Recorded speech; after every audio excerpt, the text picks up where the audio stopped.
Hello everyone, welcome to Rise and Shine.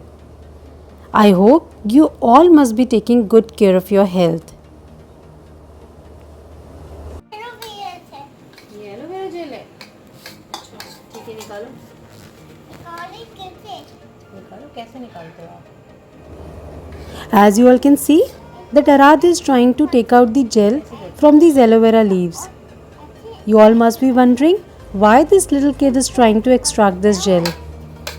उनको ऐसे करते हैं। ओके, आपकी हेल्प करते हैं। ये लीजिए। स्किन अच्छी हो जाती है। ओ वाओ बेटा, वेरी गुड। हाँ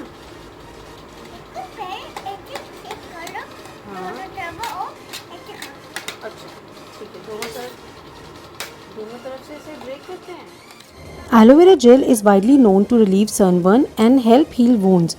But did you know that your favorite potted plant can be used for much more than sunburn relief and household decor? Aloe vera juice is a powerhouse of micronutrients that help fight against free radical damage in the body, further giving a boost to immunity. It is well known for its healing properties. Its gel contains more than 20 minerals, 18 amino acids, and 12 different vitamins. By drinking it daily, it can help stimulate the body's immune functions. Now let's see how we can take out the gel from these leaves. Let the yellow leaves stand upright in a container or in your sink for about 10 minutes to let the yellow sap drain out. This sap is called aloin, and while it is not toxic, it has a very bitter taste and may cause you stomach discomfort. So it is best to dispose it off. Then use a sharp knife to cut the base of the leaf off at a slight angle. You may also want to remove the pointed tip. After this, cut the entire leaf in 2 to 3 parts. Then use a sharp knife to cut the serrated edges of the leaf off.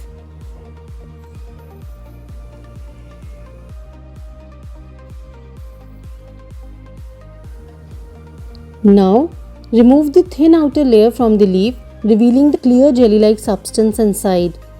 We found it was easiest to switch from a larger knife to a paring knife for this step, but any sharp knife will do. While doing this step, be very careful as the gel will be very slippery.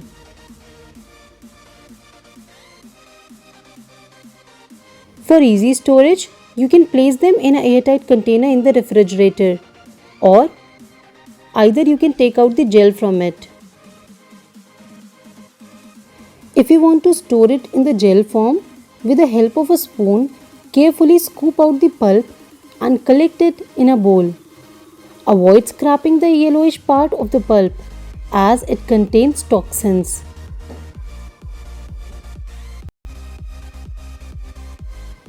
The cosmetic, pharmaceutical, and food industries are using aloe vera extensively, and the plant has an estimated annual market value of $13 billion globally.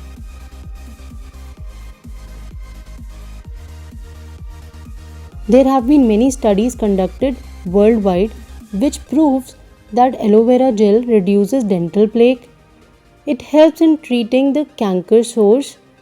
It reduces the constipation as well as it improves the skin and prevents the wrinkles. Moreover, it also lowers the blood sugar levels. But with all this, it also has very severe side effects which I think everyone must be aware of. Talk to your doctor before using it. Researchers warn against the chronic use of aloe vera. Oral aloe, which has a laxative effect, can cause cramping and diarrhea. This may cause electrolyte imbalances in the blood of the people who ingest aloe for more than a few days. Do not apply topical aloe vera to deep cuts or severe burns. People allergic to garlic, onions, and tulips are more likely to be allergic to aloe.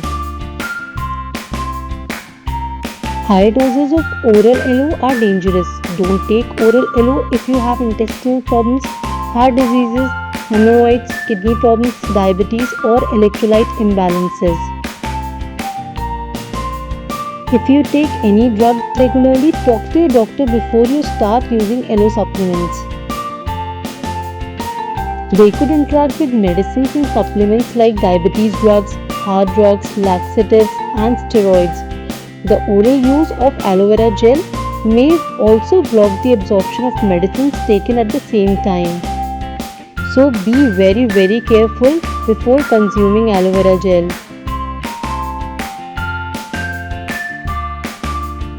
Given the lack of evidence about its safety, aloe vera supplements should not be used orally by children and by women who are pregnant or breastfeeding.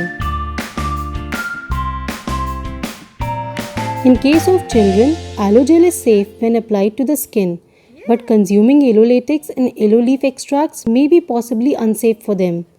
Children younger than 12 years might have stomach pain, cramps, and diarrhea.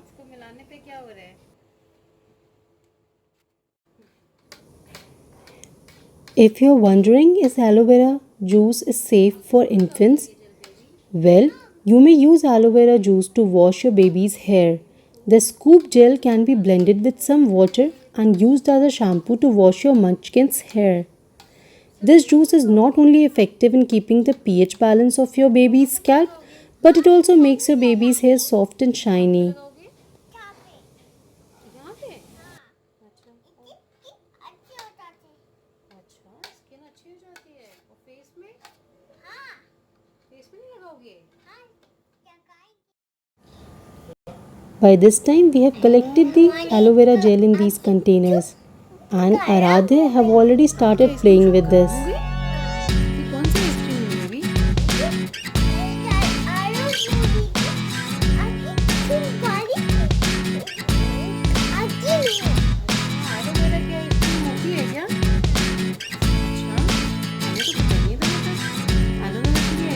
है आप मम्मा को खिलाओगे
You may also use aloe vera to treat diaper rashes in babies.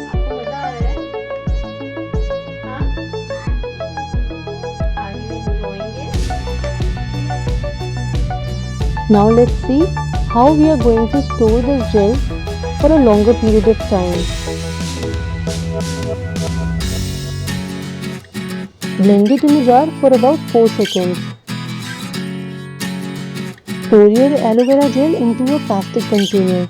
This container needs to be large enough that you can mix the honey in. Feel free to use small containers if it is more convenient for your storage setup. The container should also have a lid to keep contaminants out. Be sure to keep the gel away from direct sunlight. And close the lid of the container properly. After this, you can place this container in your refrigerator. You can also add vitamin C tablets or vitamin E capsules as a preservative in this gel instead of using honey. That's all from Rise and Shine. Stay tuned for more videos. Keep rising and shining everyone, and thanks for watching the video.